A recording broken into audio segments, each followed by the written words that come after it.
Right now, today, someone in your life is counting on you being too kind to call them out. They know you, they have studied you, and they're using what you think is your greatest strength against you like a loaded weapon pointed at your own back. Every time you forgave someone who never asked for forgiveness, they filed that away. Every time you stayed silent when you should have spoken, they marked you as safe.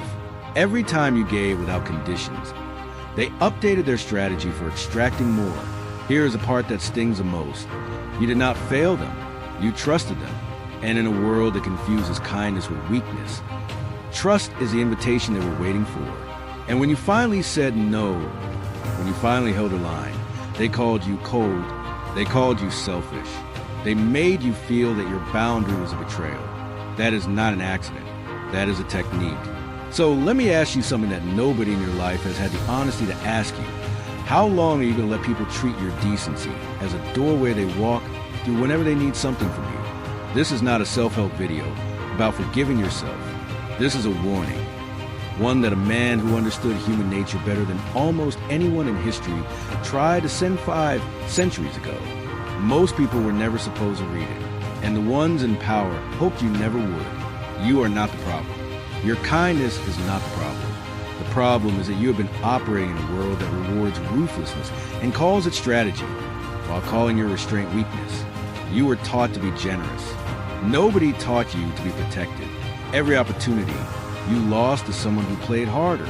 Every time you were the last to know something everyone else already understood. Every room where decisions got made before you walked in. That is the tax you've been paying for being the man everyone calls kind. Today that ends. Not because you're going to become something cold and calculating, but because you're going to finally understand what the game is. And once you see it, truly see it, you cannot be played the same way again. Stay with me. This is going to change the way you read every room you walk into for the rest of your life. You grew up being told that a good man is a giving man, that if you work hard, stay loyal, and never ask for more than what is fair, the world will recognize it. And maybe you believed that for a long time, because you had no reason not to. Then one day, and you remember this moment, you realized that someone you trusted had seen your generosity not as something to honor, but as something to harvest. And the worst part was not the betrayal itself. It was looking back and seeing exactly how long it had been going on. I need you to hear this clearly. The pain you carry is not evidence that you are broken.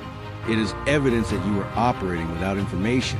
You were playing a game where others knew the rules, and you were never shown the board. There is a system operating all around you. It does not announce itself. It does not leave a manual. It is made up of unspoken dynamics.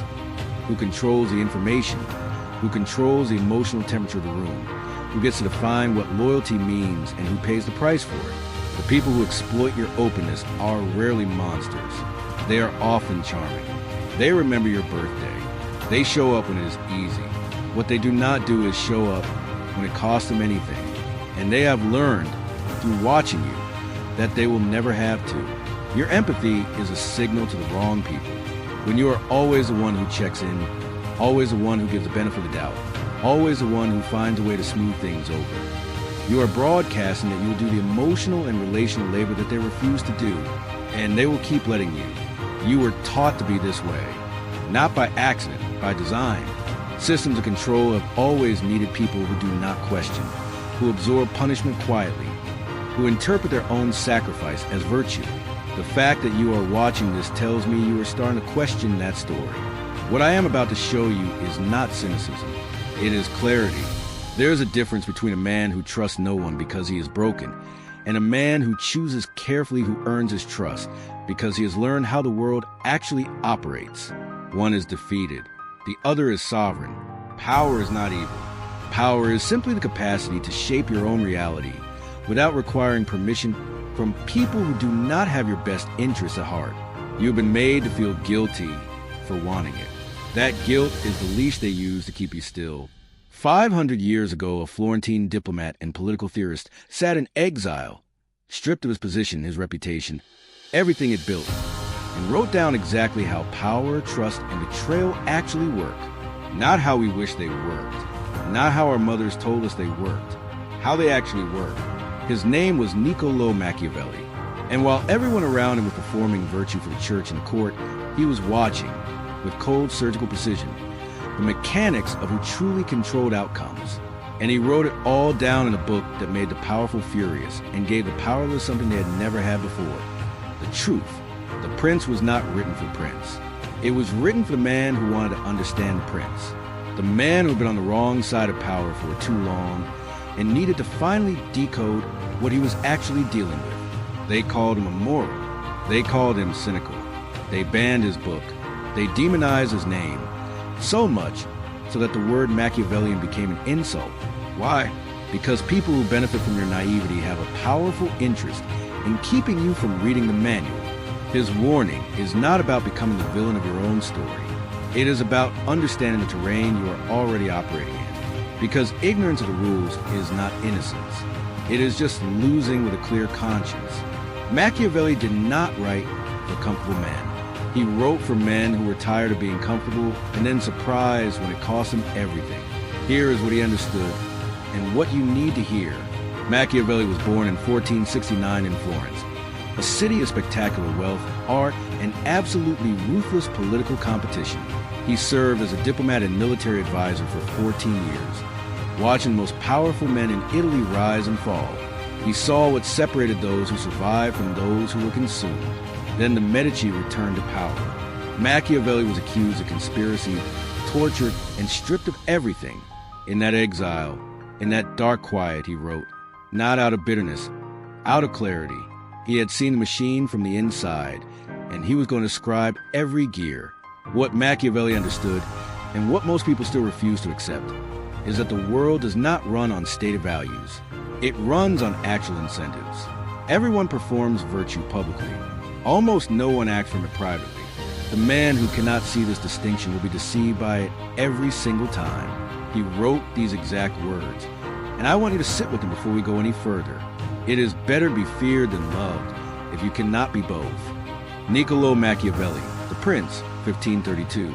He is not telling you to be cruel. He is telling you to be consequential.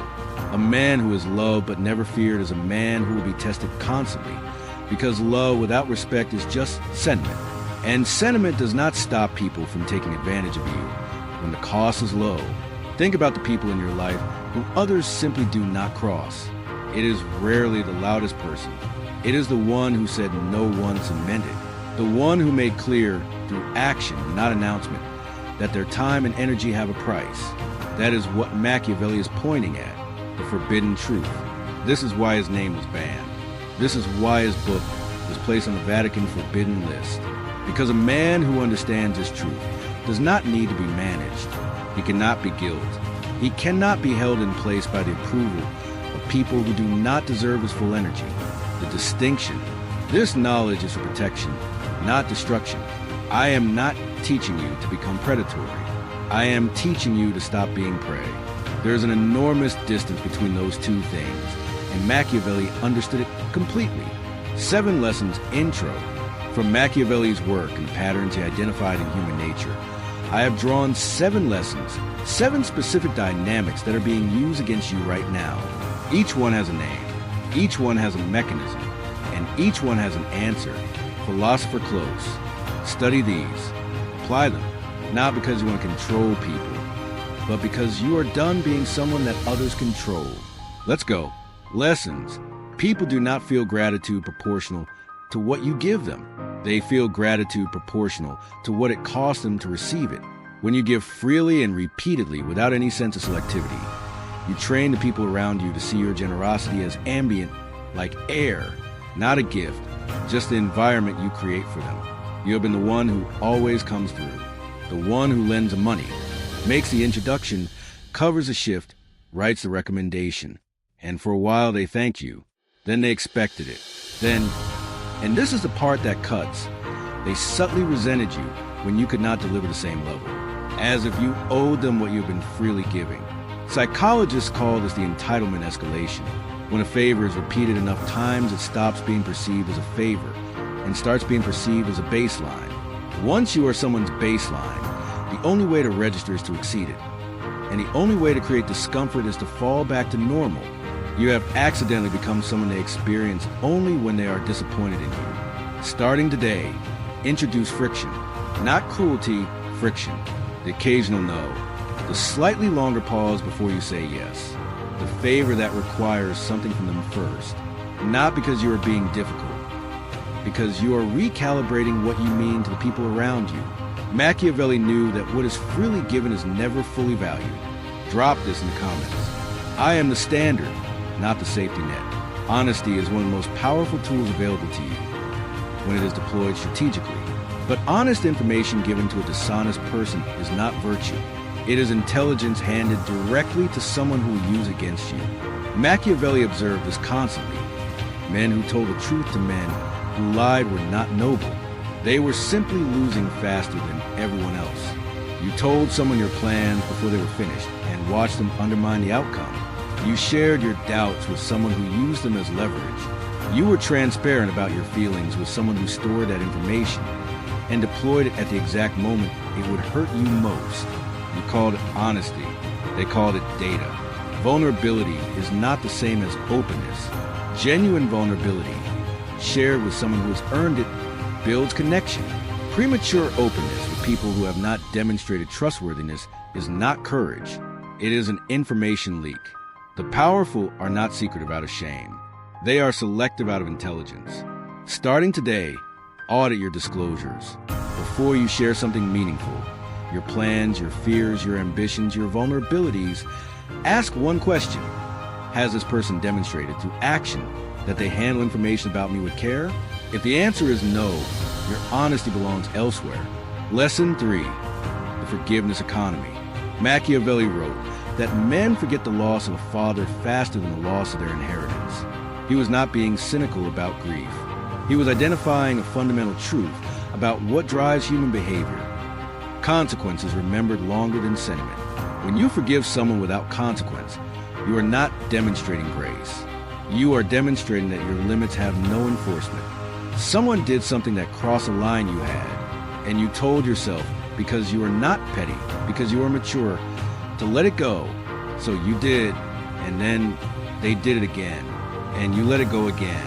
And now you have a person in your life who has learned empirically that your lines are decorative. Forgiveness is a private act. It is what you do internally to release the toxicity of resentment for your sake, not theirs.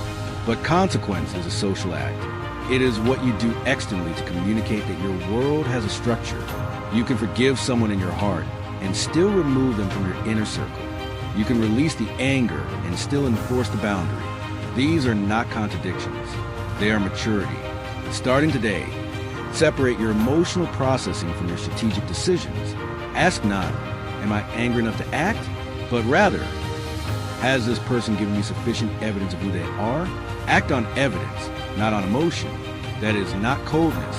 That is the first true exercise of power you have given yourself in a long time.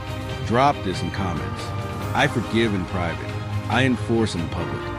Lesson 4, the loyalty test they never told you about. Machiavelli identified something about loyalty that almost no one wants to acknowledge. Most loyalty is circumstantial. People are loyal to you while your position, your usefulness, your proximity to what they need remains consistent. The test of genuine loyalty is not how someone treats you when things are good. It is how they position themselves in the room when things go sideways. Think back to the last time you went through something genuinely difficult, a job loss, a public failure, a relationship that fell apart visibly.